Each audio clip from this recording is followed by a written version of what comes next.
મા બાપ તો અદ્ભુત પાત્ર છે સાહેબ.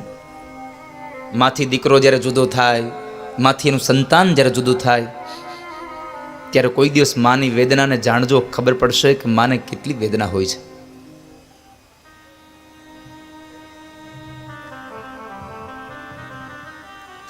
એક ગામડામાં એક પતિ પત્ની હતા ને એ પતિ પત્નીને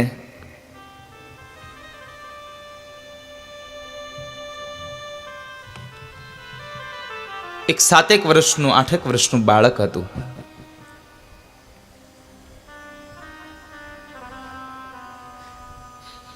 એ પોતાના બાળકને લઈ અને આમ મેળાનો દર્શન કરાવવા માટે લઈ જાય છે. મેળો ભરાણો છે બાજુના શહેરમાં, ત્યાં લઈ જાય છે. અને એ મેળો ભાતીગળ હતો, બહુ મોટો મેળો ભરાતો હતો. એટલે એ મેળાની અંદર બહુ બધા માણસોની ભીડ હતી.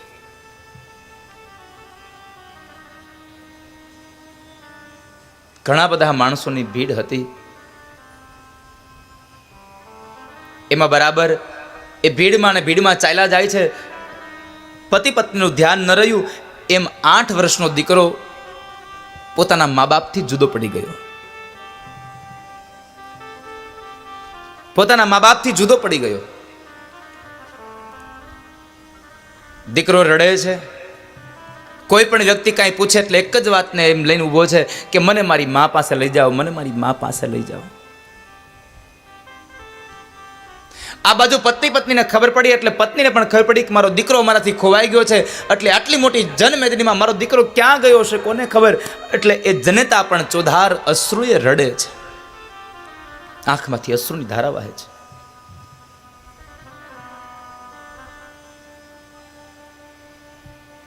દીકરો ક્યાં ગયો હશે?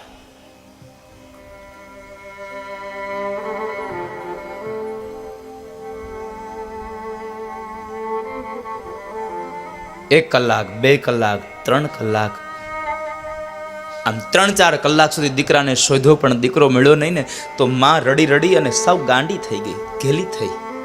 માથાના વાળ વિખરાઈ ગયા, અંગ ઉપરની સાડી પડી જાય, વસ્ત્રો નીચે પડી જાય, એનું ભાન રહી નહીં. આંખમાંથી અશ્રુની ધારા બંધ ન થાય. એનો પતિ એને સાંત્વના આપે છે, દીકરી તું સાંભળ, દીકરો મળી જશે આપણને.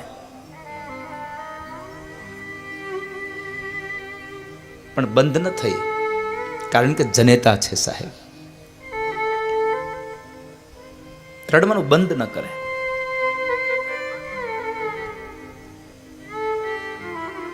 ખૂબ રડે છે.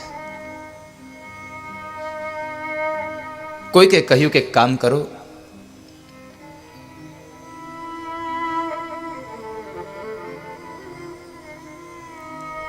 આ મેળાનું જ્યાંથી આયોજન થયું છે ત્યાં જઈ અને એમને આયોજકોને કહો ને તો કોઈક માઇકની અંદર એનાઉન્સમેન્ટ કરી આપશે તો તમારો દીકરો જ્યાં હશે ત્યાંથી કદાચ તમને પાછો મળી જાય. પત્નીને લઈને જાય છે. આયોજક મિત્રોને વાત કરે છે કે ભાઈ એક એનાઉન્સમેન્ટ કરી આપો ને, મારો 8 વર્ષનો એક દીકરો, એનું નામ લાલો છે, એને આવા કલરના કપડાં પહેર્યા છે અને અમારાથી જુદો પડી ગયો છે, કોઈને મળ્યો હોય તો કોને આપી જાય. અમારી પત્ની અહીંયા રડી રડીને ગાંડી થઈ જશે, નહીં તો દીકરાના વિયોગમાં માં ગાંડી થઈ જશે.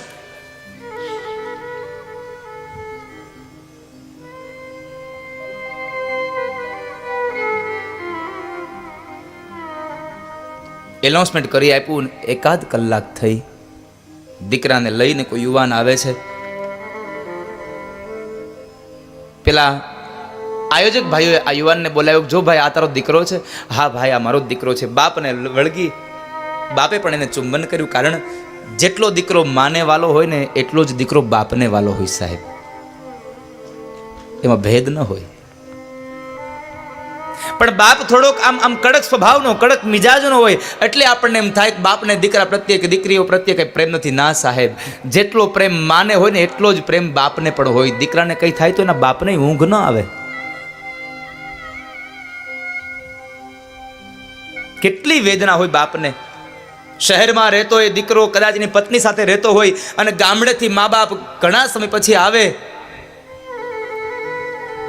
અને પત્ની એમ કહે કે લ્યો આવી ગયા પાછા હતા ત્યાં પાછા અહીંયા. ગામડે રહ્યા તો હું વાંધો હતો, અહીંયા નાના એવી જગ્યામાં રહેવાનું. આમ તેમ છતાં એ ગામડેથી આવેલા વૃદ્ધ પતિ પત્ની પોતાના દીકરાને એમ કહે છે, દીકરો સામે ચાલીને એમ કહ્યું, બાપુજી પાછા પૈસા લેવા આવી ગયા? હમણાં કેટલી મારે ધંધામાં મંદી ચાલે છે, મારે આટલું લેણું થઈ ગયું, આમ છે તેમ છે. અને ત્યારે આ ભારત વર્ષનો બાપ એમ કહે કે દીકરા, હું તારી પાસે લેવા નથી આવ્યો, પણ તું લેણામાં આવી ગયો છો ને, એ વાત સાંભળી અને મારી 5 વીઘા જમીન વેચીને તારું લેણું પૂરું કરવા આવ્યો છું બાપ. બાપને દીકરાની ચિંતા એટલી જ હોય. દીકરાને લઈ અને પેલી એની પત્ની પાસે જાય છે કે લે, હવે રડવાનું બંધ કરી દે, આપણો લાલો મળી ગયો છે. એકદમ ઊભી થઈ અને માએ પોતાના છોકરાને પોતાની છાતીએ વળગાડી 2 હાથથી મસ્તક પકડી અને ચુંબન કરે છે.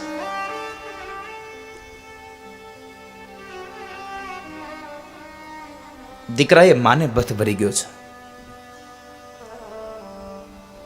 આ બાજુ માં એક જ શબ્દ ઉખેરે, મારો લાલો, મારો લાલો.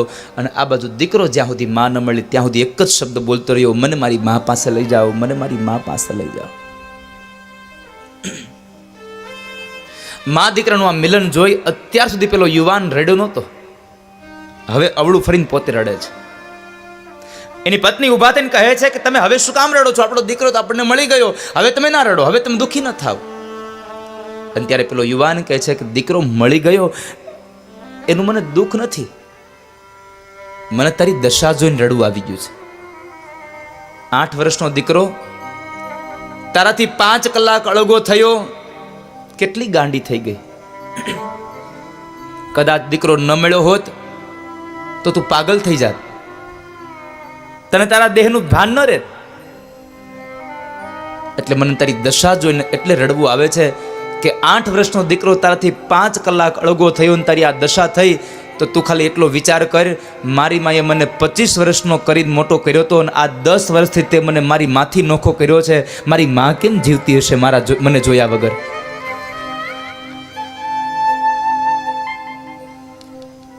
માં કેમ જીવતી હશે?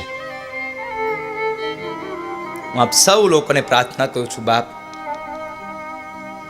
મા બાપ, યુવાન દીકરીને પ્રાર્થના કરું છું કે તમારા સાસુ ને સસરા જો જુદા રહેતા હોય તો એને તમારી સાથે રાખજો બાપ.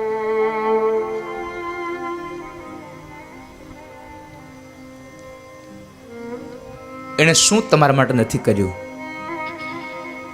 શું નથી કર્યું? પેટે પાટા બાંધી બાંધીને એને આપણને સાહેબ મોટા કર્યા હોય, આપણી એક એક ઈચ્છાઓ પૂરી કરી હોય. આજે જગદીશભાઈ 2 ભાઈઓને ભરોસા સાથે કહું કે તમે આ કથા કરીને જેટલા રાજી થયા હશો ને એના કરતા વિશેષ આ તમારી માં રાજી થઈ હશે, અને એના કરતા વિશેષ તમારા દિવંગત એ પિતાશ્રી રાજી થયા હશે કે મારા દીકરાઓએ મારું સપનું સાકાર કર્યું છે. એક મારી ઈચ્છા અધૂરી રહી અને મારા દીકરાઓએ મારી ઈચ્છાને પણ સંપન્ન કરવાના પ્રયત્નો કર્યા છે.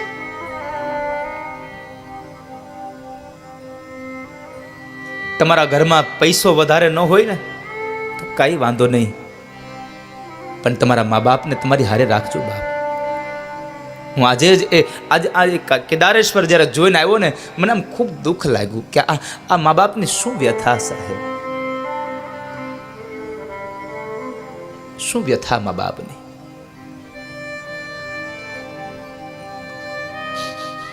અને પૈસા કદાચ ગમે તેટલા કમાવ પણ તમારા મા બાપ જો રાજી ન થાય તો શું કામના પૈસા? એટલે અમારો પુનિત મહારાજ કહે છે, લાખો કમાતા હો ભલે પણ